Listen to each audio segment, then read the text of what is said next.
Well, thank you all for being here today for the source endorsement interviews for the Redmond Park District. We are going to get started here with Lena. Lena, if you could introduce yourself and say why you're running. Yeah, hi, my name is Lena Berry. I am a wife and mother of a 13-year-old here in Redmond. I am running because I am really, really excited about the new facility that we have coming online, and I would love to be a part of it. I would love to see as much inclusion and expansion of programs and community partnerships as we can possibly see. I am a community advocate, and so I have a lot of connections throughout the city and community of Central Oregon. And it has been really awesome to see them all kind of come together and like, oh, I know about this over here and that connects here and on and on. So I'm very excited to bring my expertise and ideas to the Redmond Park and Rec District and make it even better than it already is. So thank you. Great, thanks, Lena. Zach, could you go next, please? Yeah, no problem. Zach Harmon. I'm the incumbent in position number 4 for Redmond Area Parks and Rec District. I've been on the board for 9 years, and I would like to continue my service for another 4-year term. I'm a CPA here in Redmond, father of 3 that are heavily involved in the community and in everything the Parks and Rec District offers. I have a strong passion. One of the reasons I got involved was being an accountant and understanding budgets and numbers. And I have a strong passion for our community as a whole, and very excited about what the challenges that lie ahead with the build of a new community recreation center. And just really looking forward to that and looking forward to continue to serve the community if possible with this election. Thank you. BJ, why are you running for Parks and Rec? Yeah, hey, thanks for having us. My name's BJ Soper, running for also seat number 4 in the same race as Mr. Harmon there. I'm a father, I'm a husband. I've been in the community since 2005, and I just thought that this was a great way to get connected with the community, bring the community back together. And this new rec center that's coming in is really exciting, and I want to be a part of it. I have a great background that I think works to help make the project move forward in a positive way. And I love sports. I grew up with sports. I want to see our kids continue to thrive here. Central Oregon puts together some amazing athletes, and it'd be awesome to continue to give them the facilities and equipment that they need to make sure that progress keeps going. Great, thanks everybody. We'll start with BJ on this one. What are some of the biggest challenges or opportunities you see for the Redmond Parks District? So obviously the challenge is going to be this construction project, $49 million. It's a big deal. The property itself has some challenges that's facing with it. There's an easement to deal with. Obviously, if you've ever tried to dig a hole in Central Oregon, rocks are a big deal. So the construction process and getting that ready to go is going to be a challenge no matter what. I don't think anybody would agree or disagree that government is notoriously slow and usually comes in over budget. And I'd like to make sure that it's hard enough to get money and taxes passed in Redmond as it is. And if we can't meet our promise on building this property, it's going to be really difficult to get the community to want to fund it. Some of the other aspects that I'd like to dig into is use of all of our park properties. There's a lot of property out there that hasn't been put into use yet. And I think the community could benefit from simple actions of putting some of these uses together. The property up on top of the hill there, I'm drawing a blank on the name at the moment, but it'd be a great place to go walk. The Tethero Crossing property hosts one of the oldest houses in Central Oregon, and I think that'd be a great historical place to have people gather and learn about our heritage. So I'm excited about it. I think I bring some fresh ideas to the table, and look forward to possibly serving on this board. Thanks. Zach, we'll go to you for this question. If ever you all want us to repeat the question, please just ask. Okay. Yeah, so I think the next 4 years are going to be super challenging for the Parks District. I mean, the city of Redmond has grown significantly and has been in need of more resources that we haven't had for a long time. We've dealt with having an aging swim center for a long period of time, and so passing the bond measure for the construction was a big victory. And one of the challenges that came up throughout that process was that the board went out for a temporary operating levy as well, and knowing that with some due diligence from the board's part to be transparent to the voters that as we open a new facility, there will likely be some significant resources needed to kind of kick things off over the initial few years that it's open. I find probably the biggest challenge is, in addition to the construction aspect of it, is how can we budget for this, and how can we identify what that looks like, because there will likely need to be a temporary levy to come back out on the ballot at some point in the near future, so that when we open this facility, that we can actually open it and not be running at a severe deficit at first. And so how can we do that that's affordable to the taxpayers, to be affordable to not just the taxpayers, but then to all the users of the facilities? Redmond's a very dynamic community, very diverse in its aspects, and some of the challenges is providing services that are cost effective and affordable for families. So I think we've got a lot of things to kind of identify, and as we go through the process, it's layered in addition to the construction process of what that looks like. What services are we providing, and how are we going to attain that and open this facility and support our community as a whole? Not just the youth. I mean, I'm a father, and I definitely, my youth, my kids take part in all that stuff, but it's the whole way up to the seniors, making sure that they have affordable opportunities as well. So I see those as our biggest challenges moving forward. Thanks, Zach. Great. Yeah. So we will have another pointed question about the bond versus levy stuff, just to let everybody know that's coming. Lena.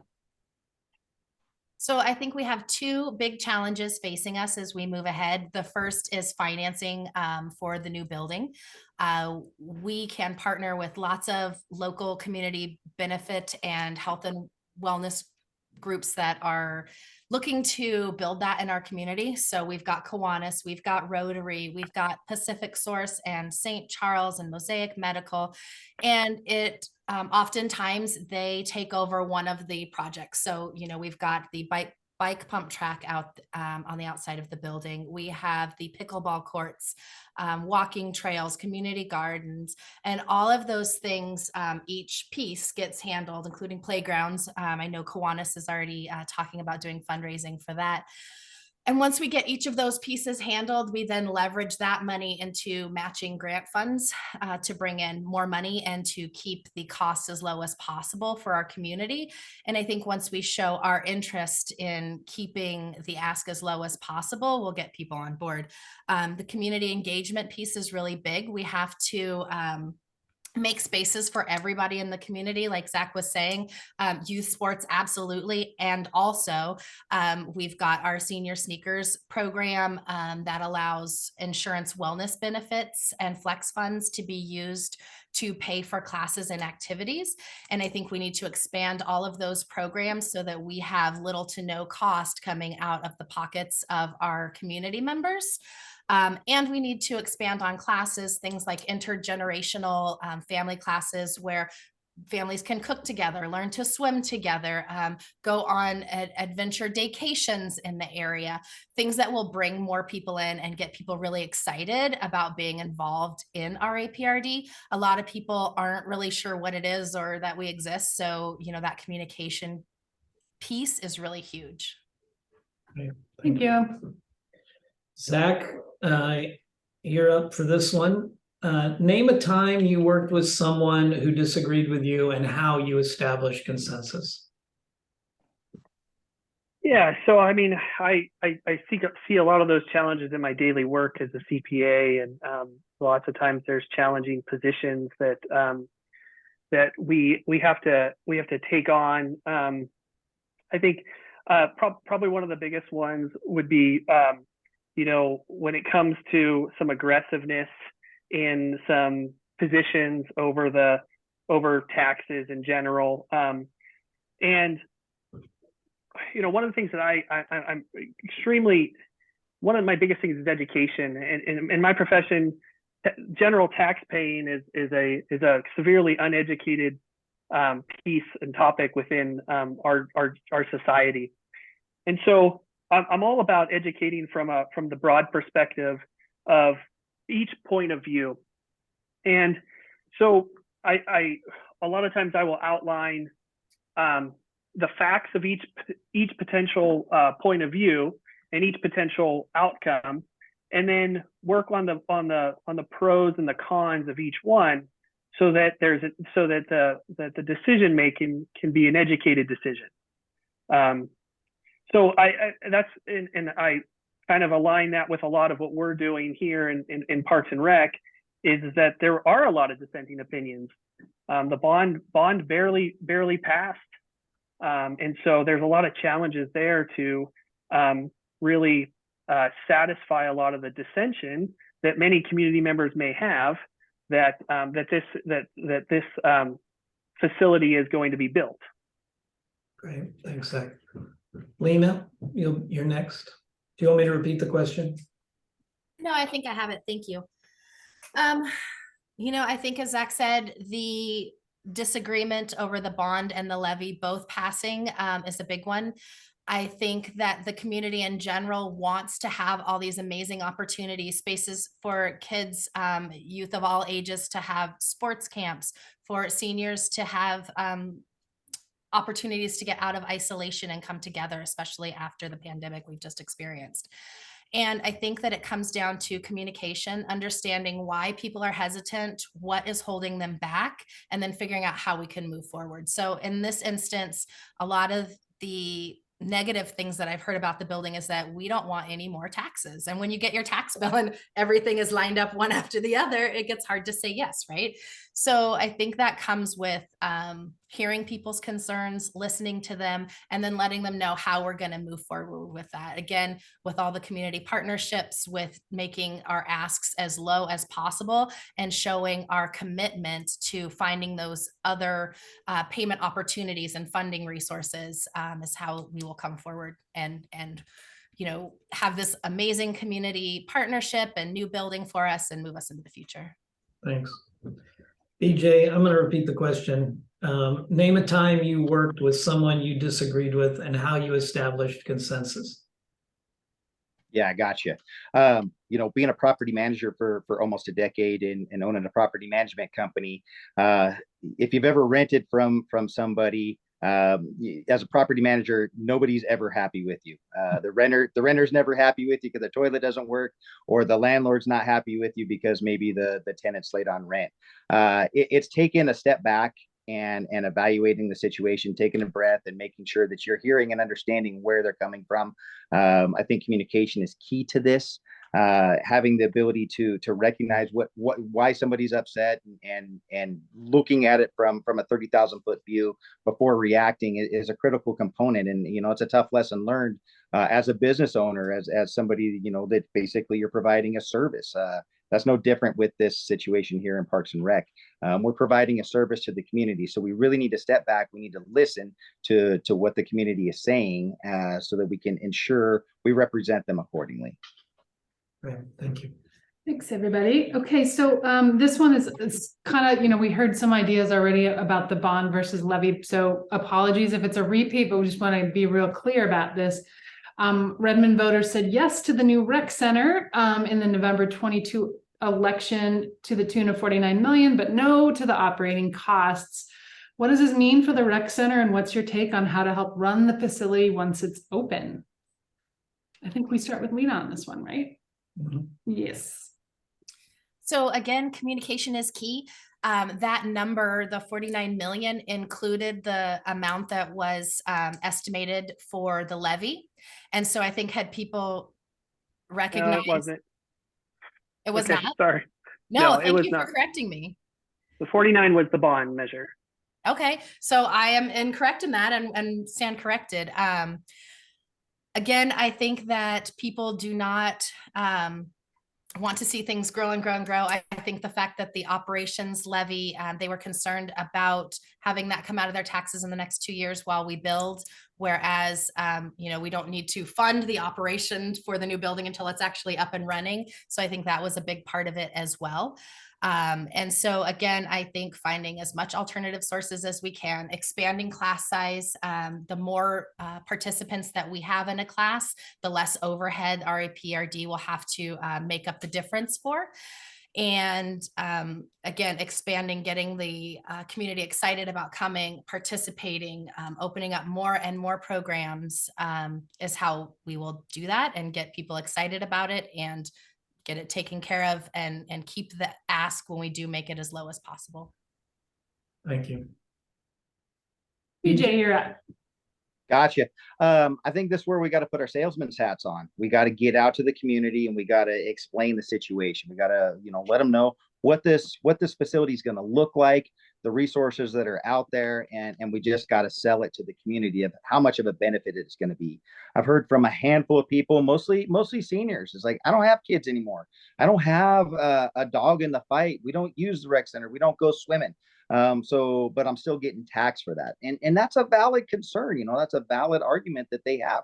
I'm not going to use this facility. But if we can sell the idea and what the intent of the facility is going to be, and the district as a whole, like I said, there's so much more potential to the district just outside of this building. It's the unused properties that are out there. If we can get them excited about the future of the district, they're going to be more likely to get on board with the operating costs. So putting that hat on, changing our hat over from administrative to selling this thing. And I think we got to get the community involved in the board meetings. It's real difficult for a working person to show up at 7:30 in the morning on a Wednesday. I think we need to open our eyes to what the community needs, give them every opportunity to engage that we can so that we can hear and put that salesman hat on and tell them exactly, what the future can look like. Thank you. All right, Zach. Yeah, I mean, as I stated earlier, I think us as a board, when we went out for bond and the additional operating levy, we understood at the time that it's a tough sell for the community. Whenever you have something that is likely a year or two out, but yet you're also asking for this additional funding that will help operate the community center whenever it's open. But as I stated earlier too, as a board, we want to be transparent to our taxpayers, and looked at it as an opportunity to get that information out there, because the district will be opening a much larger facility that will cost significantly more to operate.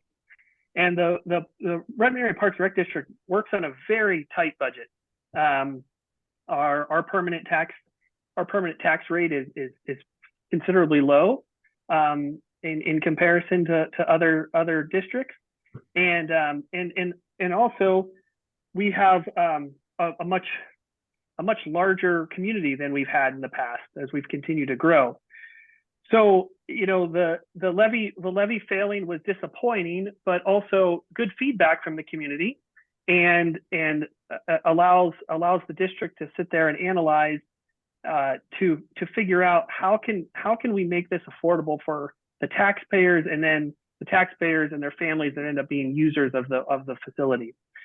So there's an opportunity over the next few years before this facility is constructed and open, is to get that feedback and get that communication with the community to identify what that looks like, and have probably a little more factual information on operating costs as things get moved along in the process of what that looks like, and how we can fill those deficits, but also not gouge our community and gouge our taxpayers. It's gonna be ultra important to keep this as low as the impact as possible, and really look towards the fact that this is just going to be a short-term levy that will get retired in the future and not be long-term.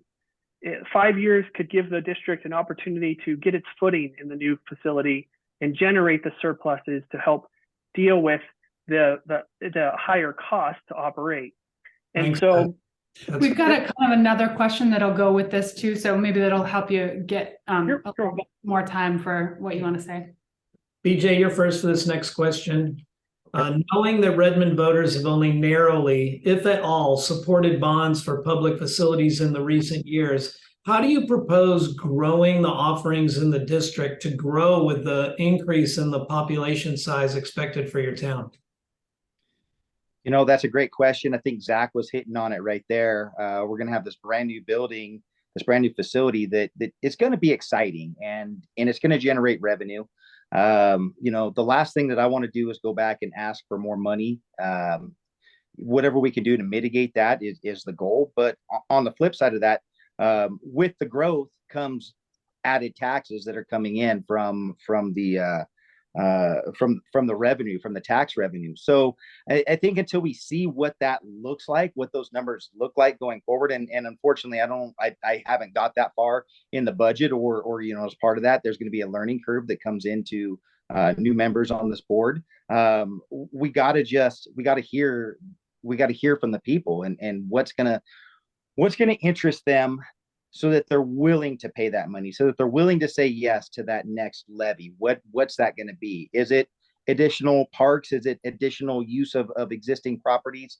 It's hard to say, but we need to hear from them. I mean, that's kind of the goal of why they're electing us, so that we can do the will that they want us to do. So there's not a whole heck of a lot that I can say. We can definitively do this right now without hearing from those people that are on the fence or a hard no. We need to know what it's going to take to get them to be on a hard yes. Thank you.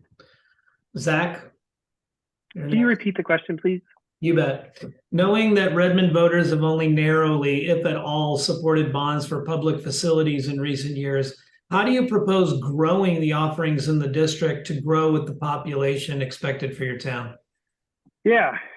I mean, we've seen it for quite some time, because Redmond's grown significantly through multiple phases, as Central Oregon has as a whole over the last 20 years.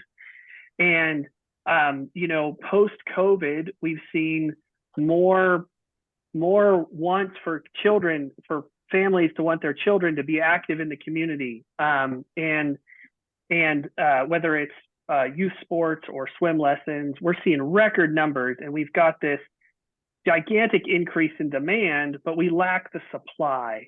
And how do we kind of navigate that piece to be able to make sure that we've got kids by third grade being able to swim, you know, and work with our partnering governmental agencies, whether it's the school district or the city of Redmond, to figure out ways to do that. Because again, this is going to be a community facility, right? And we're going to continue to grow as a community. And so having good partnerships with the city of Redmond, with the Redmond School District, and the individual high schools and the elementary schools is going to continue to be important, to know kind of that demand of what is to come.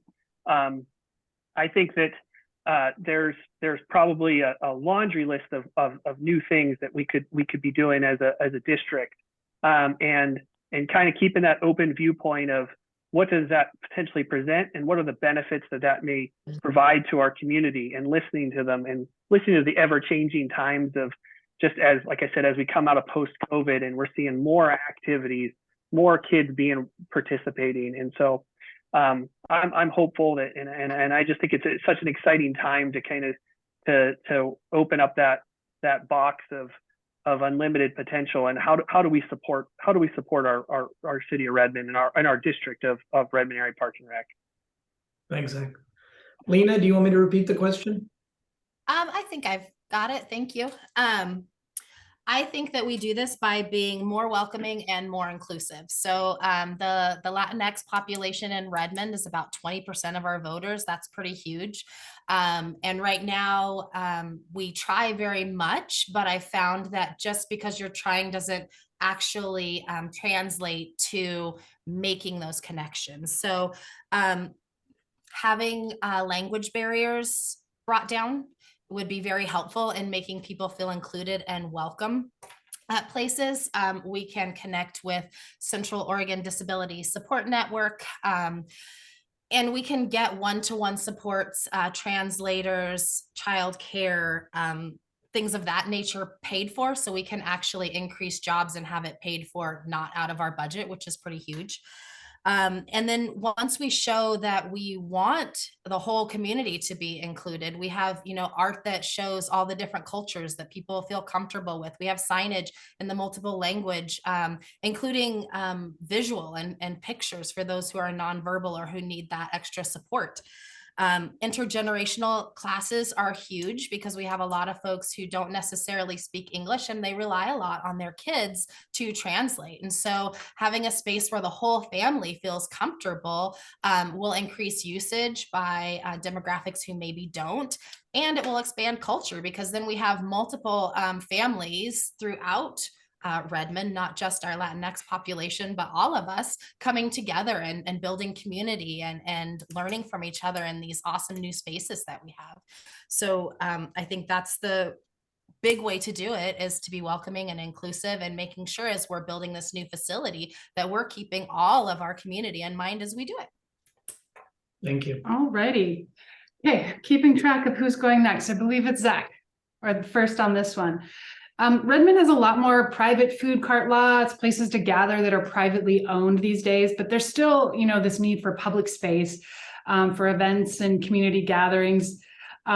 What's your take on the use of Redmond parks to facilitate community events? And as Redmond grows, do you foresee a bigger need there? And what would you propose to support that? Yeah. So this is a kind of a tricky topic. Redmond's vastly different than the way Bend operates in this venue. Our parks in the city are city parks. They're not part of Redmond Area Parks and Rec District. The city has a parks commission that operates those, and so it's a big misconception that usually gets asked a lot. But that doesn't change the fact that there is going to continue to be a growing need of that piece. And so there is a kind of a anticipated push towards, as we open a new facility, to have more space, but then also how can Redmond Area Parks and Recreation District, continue to partner with the city with those parks that are city parks, but then also look at opportunities for what may be out there for as the city grows, as city limits grow. One piece that one challenge, it will be a hurdle that will be overcome, but is that where our facilities go and needs to be annexed into the city. And so in a lot of our properties that the Parks and Recreation District owns already is not necessarily within city limits, because our Parks District is quite large. It's not just the city of Redmond. So I think it's going to be crucial as we continue to grow, and as there are more events, and a lot that are on private property, as you stated. One thing that I've seen and I've been proud of our city is that we do a variety of community events that happen in community spaces that are public spaces. But I think it's going to be crucial to continue that partnership, and then find areas where our Parks and Recreation District can really help facilitate those things or grow as the city grows. Here's just a little addition to that. Do you see them as a revenue generator for your district? The park, like actual parks? Events, like the events or partnerships and things like that. Yeah, I mean, I think there's opportunity there. I don't think it would ever be a primary revenue generator. Currently, our parks, do not generate a lot of revenue, but some of them offer spaces for us to host activities. And so, I think there are opportunities of some underutilization that we could look at in the future as more revenue generating to help offset some of their fixed costs that are incurred. Thanks, Zach. Thanks. Lena, you are next. Yeah, again, I think it's really important that people do understand that our city parks are run by the city, and then the district kind of does more of the programming and does have its own facilities. One of the things that we can do to expand access is work together with the city parks and offer programming in the individual parks. So we already do kind of work together at the splash pad, the ice skating rink, things like that, where we kind of collaborate together because our employees have the skills necessary with the pools and chemical maintenance and stuff to help out. And I think that having those partnerships are really important. So we could go to the local neighborhoods. That would expand access for everyone in the district because we would be in neighborhoods. And we can bring programming there. When I was a kid, we had loads of stuff at our local parks that was free or near free, and gives us a lot of things to do in the summer or on weekends, and enjoy those things together. And another thing that we can work on is updating our facilities. So with the Pacific Source Community Solutions Benefit Program, if we run some help programs out of our buildings, they will help pay for updates and maintenance. And that's a way that we can get, like, the Pleasant Ridge Community Hall needs some bathroom updates. That's ways that we can pay for that, get them back online, have more spaces available for families to use. And I think it's also important to recognize that, again, different cultures use space differently and they recreate differently. So, Latino families will be at a park throughout the day. They will be there with different activities to do. They will be cooking and doing different things. So making sure that we have spaces that are able to be used in the way that our community needs and wants to use them are really important. Thanks, Lena. All right. BJ. Gotcha. So yeah, I think the other two candidates hit on this perfectly. Collaboration with these other government entities is key, and it sounds like that already takes place within the city and within the district. So building those relationships is going to be critical. I don't need to expand on that. I mean, I think that's pretty simple. There's only so many spaces to go around, so maybe we come up with a way that there's a calendar or an event calendar that people can go on to and say, hey, I want to hold this event, whatever it may be, and whether it's through Parks and Rec or whether it's through the city parks, there's a portal where people can see what facilities are available. For every problem presented, I think we can easily find a manageable solution. Well, thank you. All right. Lena, we are coming to you with this one first. A new budget for the upcoming fiscal year just came out. How will your background and qualifications help you keep an eye on the park's budget? What areas, if any, do you see room for improvement or scrutiny? Thank you. I actually have not seen the budget yet, so I apologize for that. I think it's very interesting. In the recent budgets, we've had obviously money set aside for the activity center that's now an intersection. So I feel like we're ahead of the game there in having those funds to be able to spread out in different areas. I think that Zach is absolutely instrumental. Katie has mentioned with his CPA skills on keeping on top of that. And I really feel that Katie does a good job as well. So I am going to make sure that things fall in line as they're supposed to, but I don't see big changes that I would like to make in it. Okay. BJ, do you need me to repeat the question? Yeah, this is a great question. So I owned a property management company from 2008 to 2016 in Bend. We managed, over 400 properties. So accounting was a big portion of that. I relied heavily on employees and outside sources. And, as a board, I think we have to do that as well too. Otherwise, I think we start having a bit of a conflict of interest. Katie Hammer is amazing. She's doing great things. She's been there over 20 years. And so we have a great resource to fall back on. She's the one that does the day-to-day. So I think we have to listen and hear the things that she needs to progress the district in a positive manner. I don't think, obviously Mr. Harmon has the CPA background, so he's got that knowledge, but I think it's bigger than that. I think there's employee management that goes into that, and utilizing the resources that already exist so that we're getting the best, like we talked about earlier, taking a step back and getting that 30,000 foot view, making sure that we're seeing it from all angles and all points of view. So Having a preliminary background in dealing with money management is a great resource. But ultimately, we're going to rely on those experts that are paid to do that. Great. Zach, do you need me to repeat the question? Yeah, sure. Why don't you? New budget for the upcoming fiscal year just came out. How will your background and qualifications help you keep an eye on the park's budget? What areas, if any, do you see room for improvement or scrutiny? Yeah. So I mean, I having been on the board, I've been fairly active in the budget over the entire period, serving both on the board and the budget committee. So I mean, numbers are something that excites me, and finding areas to improve upon is something that I look for. And again, we're working with taxpayer dollars here, so something that can easily happen is overspending or exorbitant spending. And one thing that benefits the Parks and Recreation District is that it does operate on a somewhat tighter budget than doesn't have the big surpluses that we would like to have, but just because of rising costs, it's been difficult. Looking at this budget for this next fiscal year, and then even the following year is quite challenging.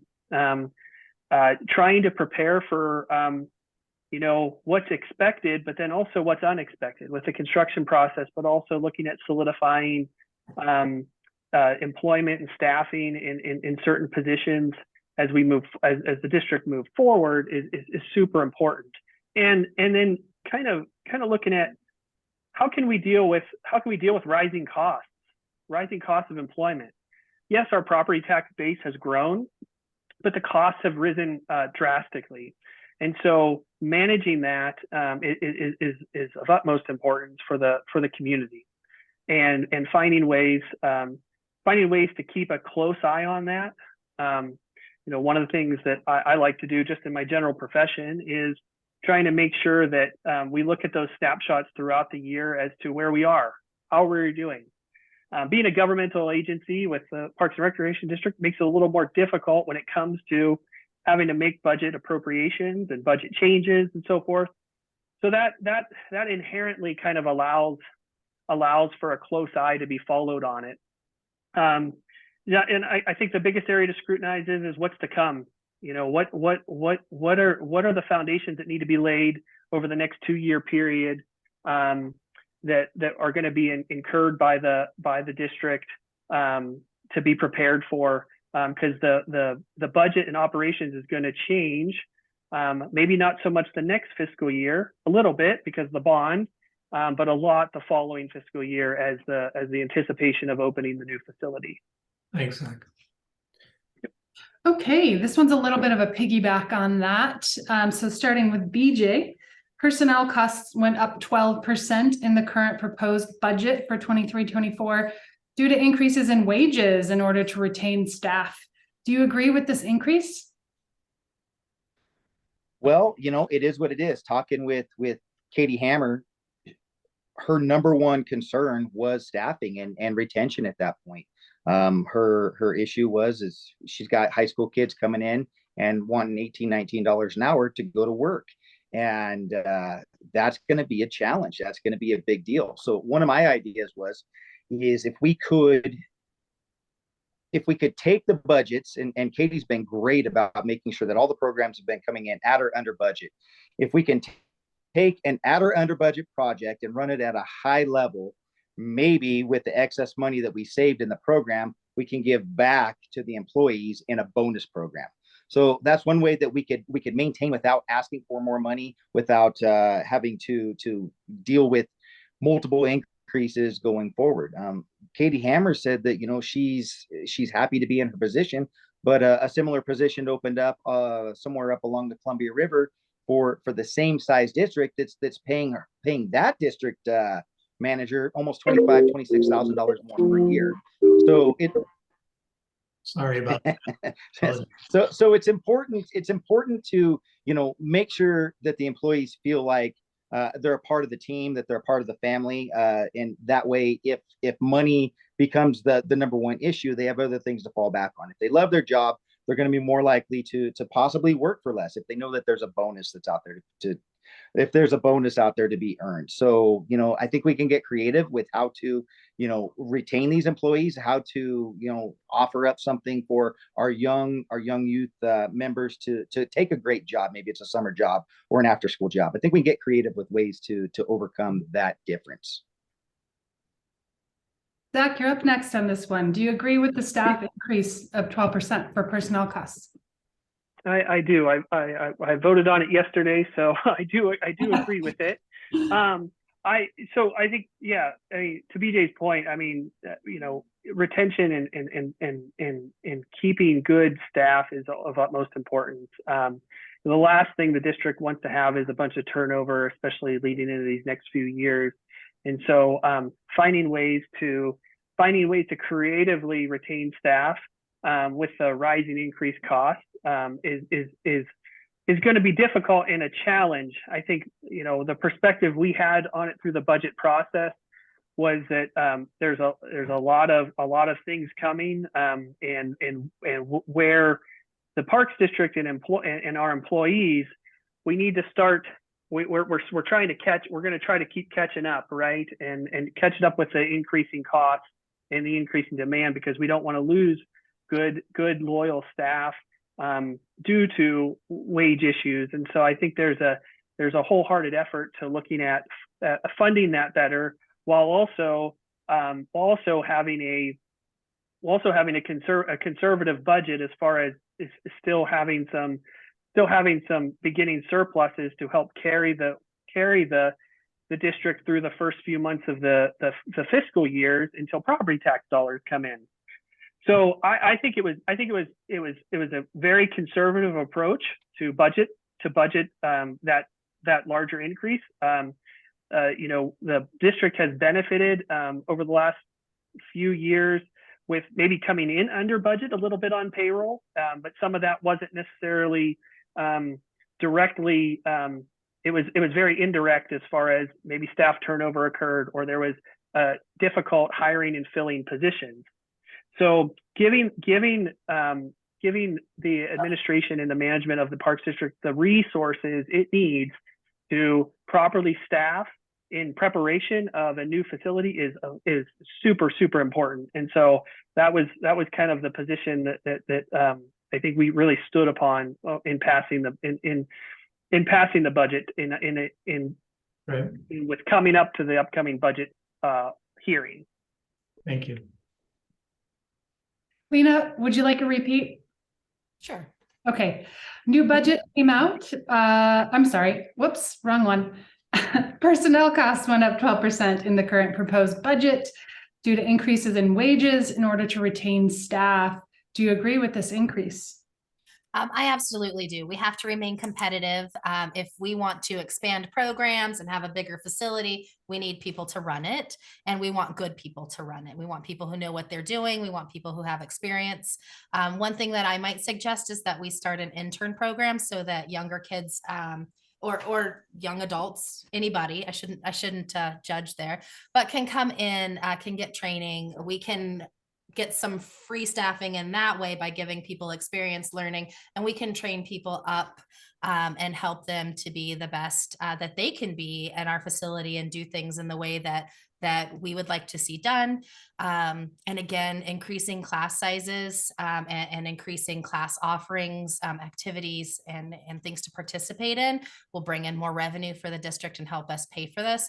But yes, I absolutely believe that we need to remain competitive and retain great people and train great people. All right. We have just one more question before we'll give you all a chance to wrap up, touch on anything we didn't touch on. Zach, we're going to start with you. One of the guiding principles of Redmond Parks is inclusion. How can Redmond Parks best serve those with disabilities and those for whom costs are a barrier? Yeah, so it's been a difficult process in my tenure on the board, and living here in Redmond as a resident is seeing the Parks District operate on aging facilities or facilities that we've had to move from because of not having a stable home for an activity center. And, operating a facility that was built in the 70s presents a ton of challenges when it comes to certain things like that. So there's some some excitement with the new facility to being able to be more inclusive with and more up to standards with what's required to being able to have and serve the communities of people that have with disabilities and have the proper offerings to do so. As far as the unaffordable, I think that's such a crucial point for us in our community. Our community, like I said before, is a very diverse community, and keeping fees down, keeping scholarships available for families that don't have the ability to pay, keeping silver sneakers for seniors so that they can pay a reduced fee is so important to our community.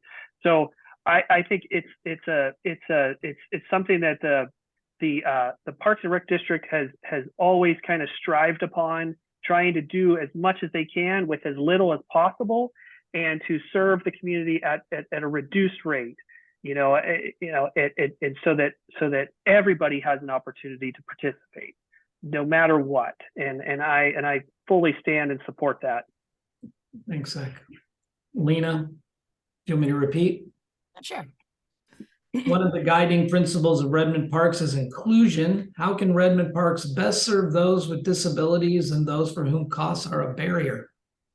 Yeah, so in order to be inclusive, we not only need to give the invitation for everybody to come, but we have to make sure that they can get in the buildings and have the availability to participate with whatever assistance that they need, whether that be translators, so people who don't speak the language don't have communication barriers, whether that's one-on-one support assistance so that people with intellectual or developmental disabilities can participate in regular parks programming and classes.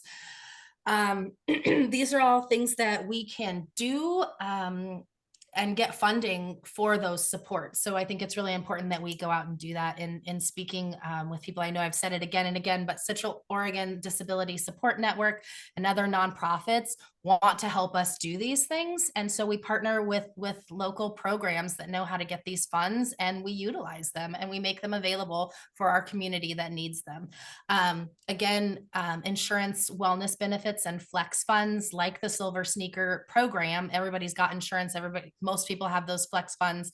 If we expand our acceptance of those and work with them to become verified vendors, then we can have little to no out-of-pocket costs for the community to participate.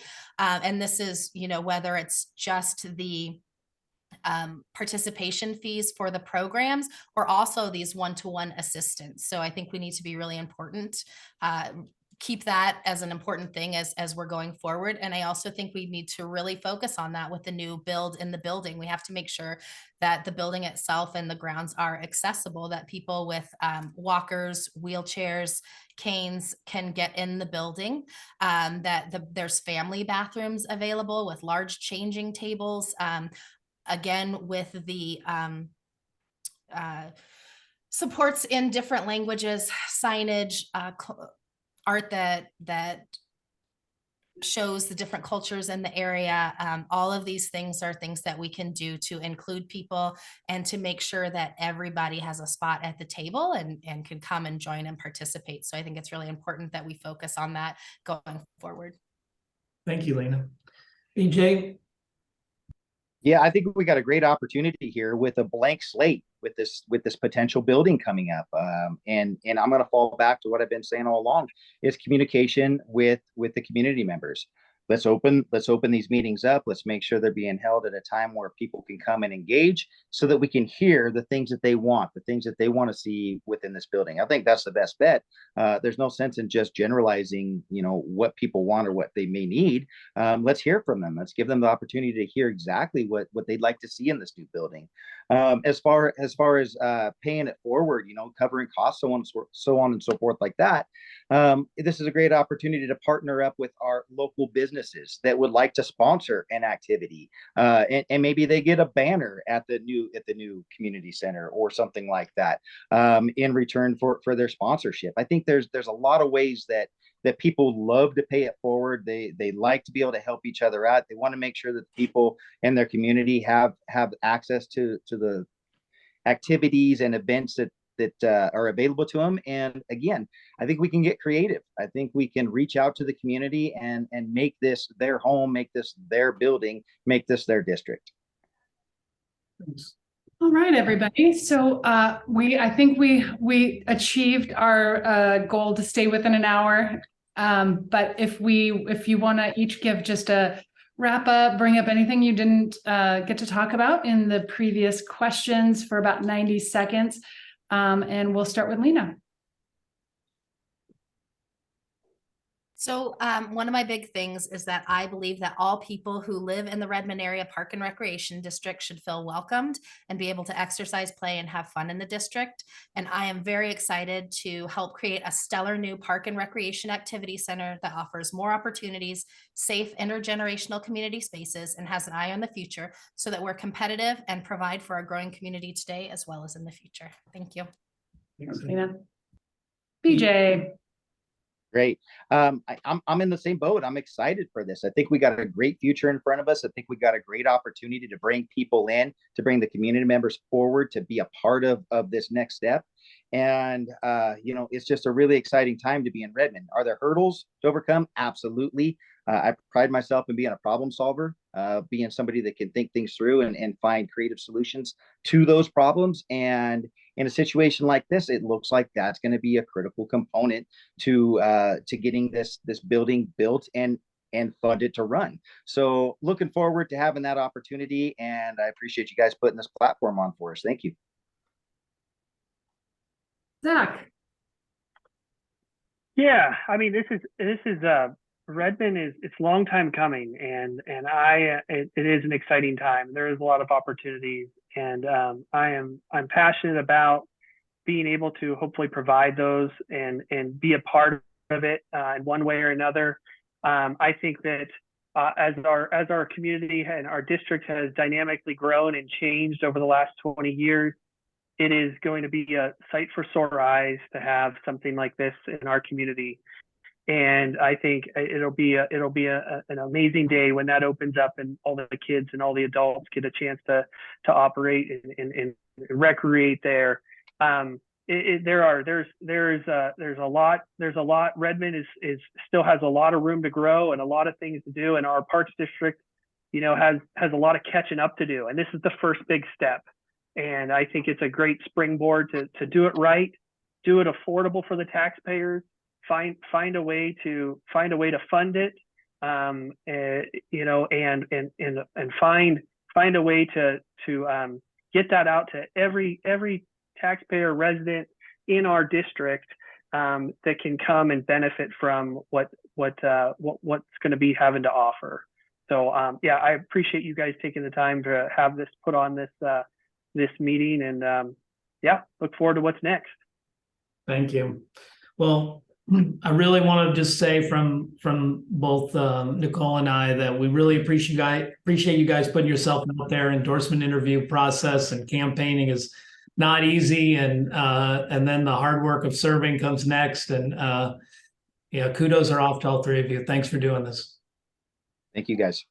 Yeah, thanks for being with us today. Take care. Yeah, Appreciate it. Take care, guys.